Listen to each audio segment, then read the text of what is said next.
Menopause बद्दल बोलायला गेलं तर एक वेगळा Point. वेगळा पॉडकास्ट करावा लागेल, कारण इतके प्रश्न असतात. कधी कधी ती इतकी हळवी होते की तिला कुठल्याही छोट्या छोट्या गोष्टींनी रडायला येतं. म्हणजे अगदी म्हणतात ना, तिकडं सरक म्हणलं तरी तुझ्या डोळ्यात पाणी येते, येते. अशी तिची अवस्था असते. आता महिलांच्या आवडीचा विषय मला घ्यावासा वाटतोय, केस. केस गळणे, केसात कोंडा होणे. केस हा सौंदर्याचा अविभाज्य भाग आहे.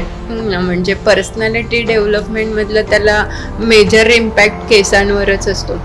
केसांचे विकार हे बऱ्याचदा केसांचे पण असतात आणि केश त्वचा म्हणजे त्वचेचे पण असतात. मग यामध्ये महिलांच्या बाबतीत विशेष प्रकर्षाने बघायला गेलं तर ते त्यांच्या पाळीवर डिपेंड, त्यांच्या गर्भाशयाशी रिलेटेड. कारण आपण फोकस फक्त बाळ झाल्यानंतर बाळ एवढाच असतो, पण बाळंतीण पण तेवढीच महत्त्वाची असते, कारण तिचा हा दुसरा जन्म आहे आणि एका जीवातून दुसरा जीव तयार झाल्यानंतर ती एक व्रणित आहे किंवा ती एक जखमी आहे. तिला तसं भरून निघणे ह्याच्यामध्ये खूप अप्स अँड डाऊन होतात आणि जसं तुम्ही म्हटलं की कोणी एक शब्द बोलला तरी तो लागतो, तर हे या काळात खूप होतं आणि मेनोपॉजमध्ये खूप होतं.